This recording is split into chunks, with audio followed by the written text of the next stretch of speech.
Good morning friends, welcome to my channel. दोस्तों, मैं आपको chapter 1 crop production and management में आपको पहले लेक्चर में इंट्रोडक्शन दिया है और सेकंड लेक्चर में इसमें आपको मैंने बताया रबी क्रॉप्स क्या होते हैं, मतलब क्रॉप्स कितने प्रकार के होते हैं और रबी क्रॉप्स क्या होते हैं, खरीफ क्रॉप्स क्या होते हैं और उनके बारे में बताया कि कब कब लगाए जाते हैं, किस किस मंथ से किस किस मंथ के बीच में लगाए जाते हैं, ये भी आपको मैंने बताया।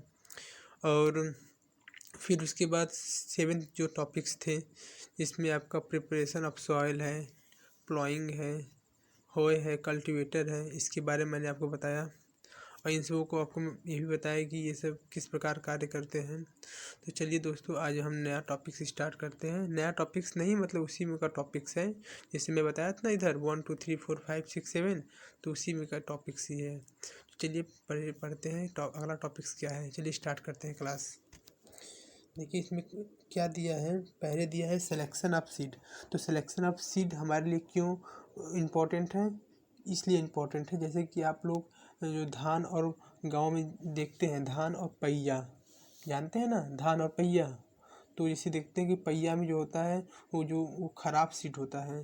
जैसे सिलेक्शन ऑफ सीड का मतलब ये होता है ना कि जब मतलब हम लोग जब इसको हम लोग सोन करेंगे मिट्टी में, तो जैसे हम इरिगेशन करते हैं, मतलब वाटरिंग द प्लांट, अगर प्लांट को पानी देते हैं तो उसी जैसे ही पानी देंगे तुरंत जो पहिया, अगर पहिया ऐसा सीड होगा, इससे इसमें सीड है लेकिन अंदर जो मतलब होता है ना सीड का, तो उसमें वो नहीं रहता है, तो हमारे पानी के फ्लोटिंग तरफ तैरने लगेगा, आकर ऊपर तैर स्विम करने लगेगा।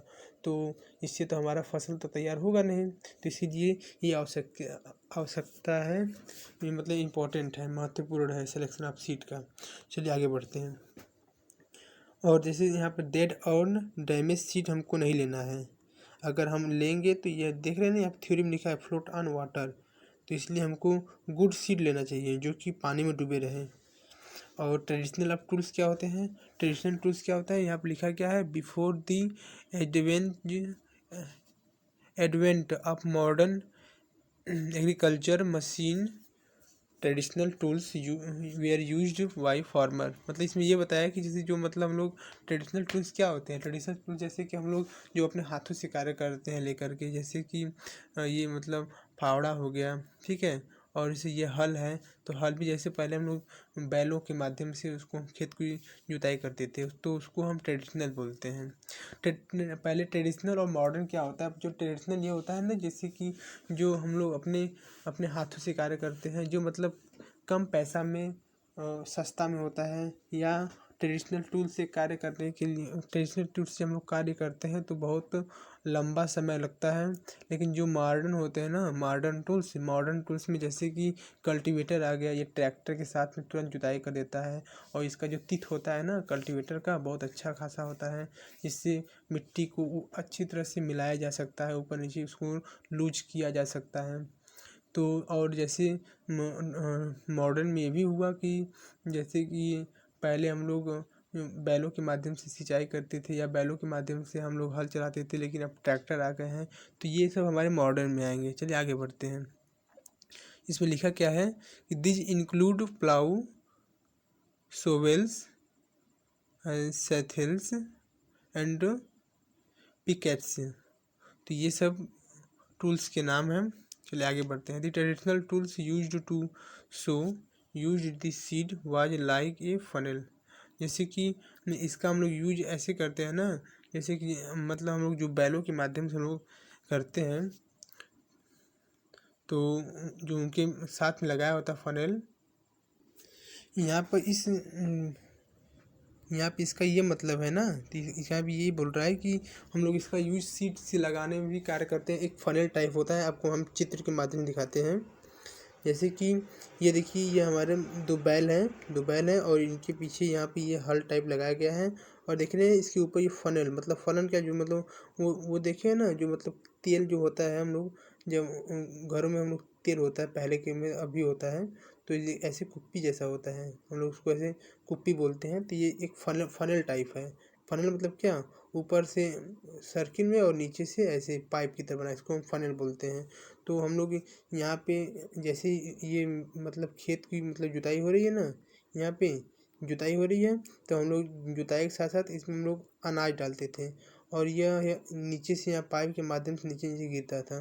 तो इस प्रकार हम लोग इसको सोन करते थे पृथ्वी में, मतलब मिट्टी में। चलिए आगे देखते हैं और क्या इसमें लिखा है। चलिए, और कोई काम का नहीं है, उसमें पढ़ लीजिएगा जो भी आपका काम का हो। और सीड ड्रिल, सीड ड्रिल क्या होता है?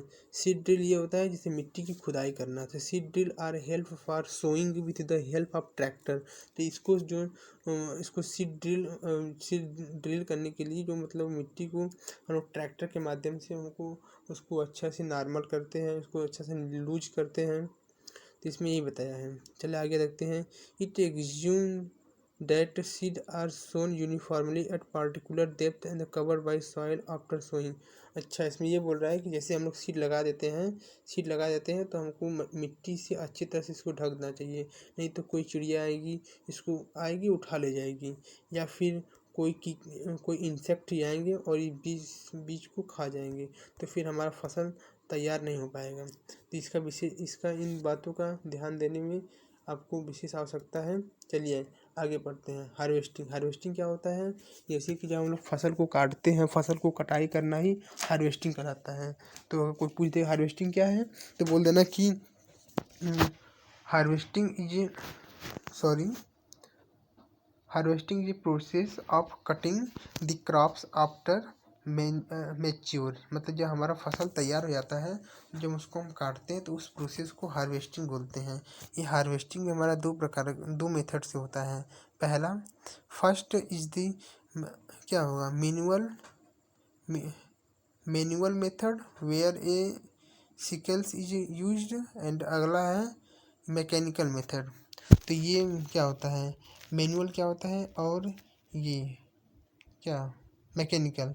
तो ये मैनुअल होते हैं जो मतलब हम लोग गांव में बाकी बोलते हैं ना, उसको बाकी बोलते हैं, सिकल्स बोलते हैं उसको, सिकल्स बाकी के माध्यम से हम लोग काटते हैं।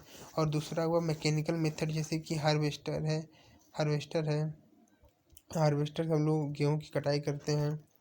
और तमाम प्रकार की मशीनें हैं जो मॉडर्न में है, तमाम प्रकार की मशीनें जिनके माध्यम से हम फसलों की कटाई करते हैं। जैसे जिसको बहुत ज़्यादा ज़मीन होता है तो वो जो बाकी होता है, सेकिल्स होता है ना, इसके माध्यम से वो कटाई नहीं कर पाते हैं, तो इसके लिए उनको बड़ी बड़ी मशीनों की आवश्यकता होती है। चलिए आगे पढ़ते हैं। थ्रेसिंग क्या होता है? Threshing is the process of losing the grains from the crop. मतलब कि थ्रेसिंग ये होता है, बता रहा हूँ।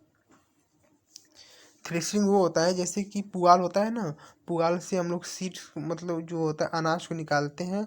इस निकालने की प्रक्रिया को हम लोग थ्रेसिंग बोलते हैं। तो जैसे कि हम लोग अपने हाथों से भी करते हैं, जैसे पीट के उसको हम लोग निकालते हैं, और बाकी पुआल को हम लोग एक तरफ रख देते हैं, अनाज को एक तरफ। तो ये हुआ हाथों के मेथड से, हाथों से हम लोग पीट के बाहर निकालते हैं। ठीक है, उसके बाद हम लोग क्या करते हैं, उसके जब हम लोग अनाज को बाहर कर लेते हैं, तो जो अगला टॉपिक आ गया विनोइंग क्या होता है? तो विनोइंग थ्रेसिंग के बाद का प्रोसेस है। जैसे कि जब हम लोग अनाज को अलग कर लेते हैं, तो अनाज को भले हम लोग अलग कर लेते हैं, लेकिन उसमें जो अनाज में मिश्रण होता है, मतलब मिट्टी होती है, मिट्टी की जो धूल उसमें होते हैं, और पुआल के कुछ कण होते हैं। तो इन सभी को दूर करने के लिए हमको विनोइंग की आवश्यकता होती है। विनोइंग मतलब क्या होता है, गाँव में लोग बोलते हैं ओसाना। क्या बोलते हैं? ओसाना। हाँ, वो वेरी गुड। हाँ, वेरी गुड, ओसाना। हाँ, चलिए आगे बढ़ते हैं। Winnowing is the process of separation of grain seed from the crop chaff using the help of the wind. मतलब हम हवा के माध्यम से जब हम उसको अलग करते हैं अनाज को, जो डस्ट पार्टिकल से, तो इस प्रोसेस को हम लोग विनोइंग कहते हैं। अब जब हम लोग उसको विनोइंग कर लेते हैं, विनोइंग करने के बाद क्या करते हैं, उसको हम अपने घरों पर ले आकर रखते हैं। मतलब जिसका थोड़ा सा अपने घरों पर लेकर रखता है, लेकिन जिसका बहुत ज़्यादा ज़मीन है, तो वो लोग अपने जहाँ पर रखते हैं उनके हम लोग क्या बोलते हैं, ग्रैनरी बोलते हैं, ग्रैनरी। तो और हिंदी में बोले तो गोदाम बोलते हैं। तो storage is the process grain is important, मतलब जो स्टोरेज होता है ना, तो स्टोरेज भी हमारे एग्रीकल्चर में जो खेती में है ये भी हमारे इम्पोर्टेंट होता है। इसलिए इम्पोर्टेंट होता है कि मान लो कि अगर हम लोग खेती कर लिए और अनाज उपलब्ध हो गया और हम लोग ऐसी जगह रख दिए कि वहाँ पर अनाज को नमी मिल गया और हमारा सारा अनाज खराब हो गया, तो इसका भी ध्यान देना आपको विशेष आवश्यकता है। चलिए आगे बढ़ते हैं। After harvesting step the ready grain are store in granary और सिलोस। तो ग्रेनरी सिलोस मतलब गोदाम ही होता है। चलिए आगे देखते हैं। The grain have to be stored in a dry place. देखिए यहाँ पर लिख दिया है कि जो हम लोग लिखेंगे रखेंगे ग्रेन्स को, अनाज को हम लोग ड्राई प्लेस पर रखेंगे, वरना इसमें फंगस लग जाएंगे तो हमारा अनाज खराब हो जाएंगे। चलिए आगे बढ़ते हैं। ग्रेनरी क्या होता है?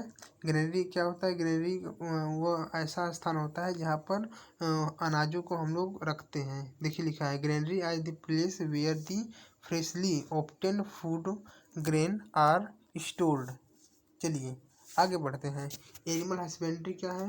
एनिमल हस्बेंड्री वो है जैसे कि मछली पालन होता है और मुर्गी फार्म होता है, मतलब होता है ना, और मतलब तमाम प्रकारों को हर जानवरों को मतलब होता है, पालन होता है। तो वहाँ के जो प्लेस को हम लोग एनिमल हस्बेंड्री बोलते हैं। चलिए देखिए देखते हैं थ्योरी के माध्यम से क्या लिखा है।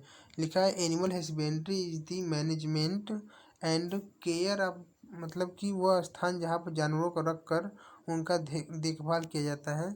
इस प्रोसेस को हम लोग एनिमल हस्बेंड्री बोलते हैं। तो ये हो गया आपका एनिमल हस्बेंड्री। अब चलिए आगे बढ़ते हैं। आगे क्या है? Adding manure and fertiliser. इसका क्या मतलब है? मैन्योर और फर्टिलाइज़र का मतलब क्या है? मैन्योर ये वो होता है कि जैसे जो हमको प्राकृतिक के माध्यम से मिले उसको हम मैन्योर खाद बोलते हैं, और जो फर्टिलाइज़र मतलब जो हमको केमिकल के माध्यम से, फैक्ट्री के माध्यम से मिलते हैं, तो इनको हम क्या बोलेंगे? इनको हम बोलेंगे फर्टिलाइज़र। जैसे कि हम लोग आप लोग गाँव में सुने होंगे यूरिया और डाई, नाम सुने हैं ना? हाँ, तो ये क्या हुआ आपका, ये कंपनी से बन के आता है, केमिकल मेथड से बन के आता है, तो इसका नाम होगा फर्टिलाइज़र। और जो प्राकृतिक के माध्यम से, जैसे प्रकृति के माध्यम से ये हुआ ना, जैसे कि अगर आप लोग मस्टर्ड का वृक्ष देखे ना, सरसों का, मान लीजिए सरसों लगा दिए, तो सरसों लगा देते हैं, जब वो मैच्योर हो जाता है सरसों हमारा, तो हम लोग जब उसकी कटाई करते हैं तो हम लोग मतलब या नीचे जो हम लोग जड़ से, उसको जड़ से नहीं उखाड़ते हैं, उनको थोड़ा सा छोड़ देते हैं ज़मीन में ही, और उसके बाद काट लेते हैं। फिर उसके बाद जब हम लोग जुताई करते हैं, जुताई करने के बाद उसमें पानी भर देते हैं, तो जो मस्टर्ड का जो जड़ था, तो जड़ खेतों में रह गया और पानी की वजह से उसमें वो सड़ गया। जब सड़ा तो उसमें से नाइट्रोजन, फास्फोरस, आर्गन जो भी चाहिए हमारे मिट्टी के लिए सब पर्याप्त मात्रा में मिल जाता है, तो इस प्रकार वो खाद का काम करता है।